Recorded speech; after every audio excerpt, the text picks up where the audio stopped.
en 3 ans, j'ai économisé pratiquement 100 000 dollars. Donc c'est juste impressionnant. Même moi, je ne m'attendais pas à de tels résultats. Bonjour les investisseurs, bonjour les investisseuses. Bienvenue à un nouvel épisode de l'Académie des dividendes. Donc ça faisait un petit moment que je n'avais pas fait de vidéo et je voulais vous montrer un peu où est-ce que j'en étais de mes investissements. Donc sans plus tarder, déjà depuis le début de l'année, vous voyez, je suis à plus de 24% donc, de rendement sur mes placements. Donc ça démontre que cette stratégie elle fonctionne. Donc c'est vraiment une année exceptionnelle. Vous voyez, là de tous les mois, en fait, j'étais dans le vert. Et puis donc j'ai un rendement de 24%. Donc depuis que j'ai commencé à investir en fait sérieusement, euh, on va dire que les rendements, ils sont vraiment... enfin, moi, je suis très satisfait des résultats que j'obtiens. Et surtout, en fait, vous pouvez apprécier le fameux effet boule de neige, en fait, dont je vous parle tout le temps. Donc, souvenez-vous, l'objectif pour cette année, c'était d'atteindre les 100 000 dollars ou euros, comme vous voulez. Donc, là, on est à 96 000 dollars. Donc, l'objectif, il est pratiquement atteint. Vraiment, je ne m'attendais pas à ça parce que déjà, de base, vous voyez, j'avais commencé l'année, si on prend depuis le début de l'année, donc j'étais à 60 000 euros. Donc déjà, je me disais 80 000 en fin d'année, ce serait bien. 100 000, ce serait le jackpot. Et en fait, après 6 mois, donc après 6 mois, vous voyez, je suis à 96 000 dollars. Donc pour moi, c'est incroyable. Je suis hyper content. Et grâce en fait au rendement, donc vous voyez que j'ai obtenu donc là depuis le début de l'année 24%, c'est énorme. J'avais déjà obtenu un résultat similaire en 2023. Donc souvenez-vous, depuis que j'ai commencé à investir de façon sérieuse, donc à acheter des actions et à les détenir sur le long terme et à arrêter de faire du trading, vous voyez, de l'achat-vente. Parce que vous voyez là, c'était les premières années, ça se passait pas du tout très bien. C'était quand je m'amusais à faire justement du scalping, etc. Donc bon, ici, j'investissais avec des petits montants, donc je découvrais un peu. Et quand j'ai commencé à me former, à lire des livres, à apprendre ce qu'il fallait faire et à adopter une stratégie d'investisseurs et de placement à long terme, en copiant des stratégies de personnes comme Warren Buffett par exemple, vous voyez, les résultats, ils ont été tout de suite là. Et vous voyez, en 2 ans, depuis 2023, ici, donc vous voyez, je suis à plus de 54% de rendement. Donc c'est juste énorme, c'est même mieux que le S&P ces 3 dernières années. Donc ça se présente super bien. L'année dernière, vous voyez, j'avais une année qui n'était pas terrible, mais je n'ai pas changé la stratégie. Vous voyez, on est des investisseurs, on achète des actions pour les détenir à long terme. Et puis au lieu de acheter, vendre, ben, on les garde et on voit que dans le temps, vu que la bourse, elle se valorise, ben, nos actions se valorisent aussi. Et la condition, c'est de choisir des bonnes actions. Et ça, je vous en parle régulièrement dans mes vidéos. Je ne m'amuse pas à choisir des petites startups. Je prends vraiment que des très grosses sociétés avec un point commun, c'est qu'elles versent des dividendes et je l'achète à un bon prix. Ça veut dire quand elles sont pas très élevées. Et quand je dis pas très élevées, en fait, l'indicateur pour savoir quand une action, en fait, elle est bon marché, c'est ici le fameux ratio PE, Price on Earnings. Donc c'est le prix en fait que vous payez pour l'action divisé par le rendement de l'action. Donc si ici par exemple il a 18 parce que l'action elle s'est valorisée, mais ça veut dire que il faut toucher en fait 18 fois le revenu par action pour avoir le prix de l'action. Donc c'est combien de fois, en combien d'années vous allez retrouver votre investissement. Donc là c'est 18 années. Là, par exemple avec ces ratios-là, je n'aurais pas investi sur cette action en ce moment, mais jusqu'à un ratio de 15, on va dire que c'est acceptable. En dessous de 15, c'est plutôt que l'action elle est bon marché. Et puis le point commun à toutes mes actions, c'est qu'elles versent des super dividendes. Donc vous voyez là à plus de 5%. Donc ça c'est très positif. Et puis on peut regarder pour toutes mes actions, c'est toutes des actions qui versent des très gros dividendes. Là on peut faire un tour de mon portefeuille. Donc vous vous souvenez ma stratégie aussi pour acheter des actions quand elles sont à un bon prix. Donc ma stratégie, c'est d'avoir à peu près une dizaine d'actions dans mon portefeuille et que chacune doit peser environ 10% du total du portefeuille. Donc 10 fois 10, 100. Donc j'arrive à 100% de mon investissement. Vous voyez, par exemple, là j'ai EDP. Donc vous voyez, je suis à 10 000 dollars. Petrobras, 9 900. Val, 9 500. 9 300 pour BMW. 9 300 pour AXA. 9300 pour ING, Realty-Income à 9200, mais vous voyez le principe. J'essaye, par exemple, là, je suis bientôt aux 100 000, bah, que chacune des positions fasse 10 000 $.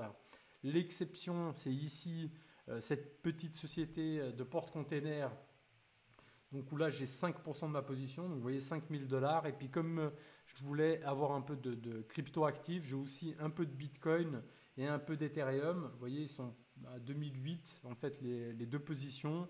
Mais en gros, le but, c'est que c'est trois actions, que ça fasse ici 5%, 2,5% et 2,5%. Donc ces trois positions doivent faire aussi 10% du portefeuille. Mais c'était pour me diversifier un peu plus et parce que j'avais envie d'être exposé aux crypto-monnaies. Parce que bien que je ne sois pas un super enthousiaste des crypto-monnaies, on n'a pas envie de se dire si le Bitcoin passe à 1 million qu'on a loupé le train, donc j'en achète quand même un tout petit peu, mais j'investis de façon raisonnable, je ne place pas tout mon capital là-dedans. Vous voyez, ça représente que 5% de mes placements, donc on va dire que les risques ils sont limités. Si j'avais une position à 10%, bah, les variations à la hausse ou à la baisse, j'allais beaucoup plus les sentir. Vous voyez, là, l'Ethereum, par exemple, aujourd'hui, euh, il a perdu presque 4% de sa valeur, donc c'est normal avec les cryptos, ça monte et ça baisse très rapidement. Mais si j'avais 10% de mon portefeuille placé en Ethereum, j'allais le sentir très fortement en fait sur la valeur totale de mon portefeuille. Alors que là, vous voyez, ça ne change pas grand-chose. C'est des risques, on va dire, limités. Donc pour revenir à notre stratégie, à l'effet boule de neige, bah, vous voyez l'effet boule de neige, il y a un an j'étais à 50 000 $, un an après j'ai pratiquement doublé la valeur de mon portefeuille. Donc ça marche vraiment super bien et rappelez-vous, l'effet boule de neige, c'est donc les apports qu'on fait, les intérêts, donc les dividendes qu'on touche, okay, les dividendes qu'on touche, plus la valorisation de nos actions. Et tout ça, ça fait un effet boule de neige. Vous voyez, c'est normal. Imaginez, nous on est là, on rajoute les intérêts, donc on touche de nos actions, les dividendes. À cela vient se rajouter les valorisations de nos actions, okay, plus les apports qu'on fait. Et tout ça, c'est exponentiel. Vous voyez, ça monte très très vite. Donc vous voyez, depuis que j'ai commencé à investir sérieusement, donc on a dit ça fait 3 ans, en 3 ans, j'ai économisé pratiquement 100 000 $. Quoi. Donc c'est juste impressionnant. Même moi, je ne m'attendais pas à de tels résultats, mais c'est vraiment pour montrer à quel point c'est impressionnant. Quoi.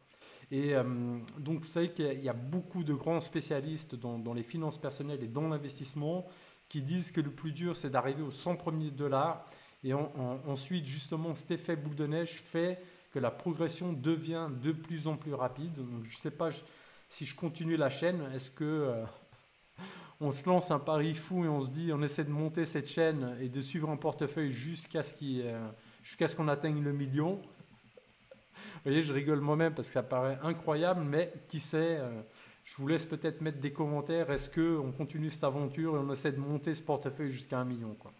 En tout cas, voilà, j'ai fait cette chaîne pour vous montrer que investir, c'est pas si compliqué que ça.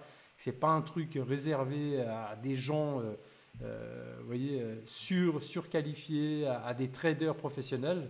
Non, si on a des règles, si on comprend les règles de base d'un investissement, si on sait ce qu'on fait, si on ne fait pas n'importe quoi, eh ben, nos actions, notre portefeuille se valorisent dans le temps. Vous savez que si on prenait des statistiques sur 20 ans, 99% des personnes qui sont présentes en bourse depuis 20 ans sont gagnants en bourse. Donc c'est impossible de faire n'importe quoi parce que déjà en 20 ans vous allez faire n'importe quoi, mais ça c'est au début justement, un peu comme moi qui m'amusais à jouer au trader. Mais dès que vous comprenez ce qui fonctionne, vous adoptez une attitude d'investisseur et vous placez sur un horizon de long terme, et ben les résultats sont là. Donc voilà, je ne vais pas faire une vidéo très très longue, c'était simplement pour vous montrer où j'en suis. Je continuerai quand même à vous faire des vidéos pour vous montrer comment évolue ce portefeuille et puis pour vous donner aussi des petits conseils. Je vous rappelle aussi que j'ai fait un livre qui s'appelle Agissez et devenez riche. Donc ce livre-là, il ne parle pas que de bourse, mais aussi de comment économiser de l'argent, comment épargner, comment être promu, comment s'enrichir, on va dire simplement. Alors bien sûr, et est-ce qu'il y a besoin de le répéter, l'argent c'est pas tout dans la vie, les investissements c'est pas tout dans la vie, mais ça reste quand même quelque chose d'important. On a besoin d'argent pour vivre et on a envie de vivre confortablement, donc ne négligeons pas ces aspects-là en fait de notre vie.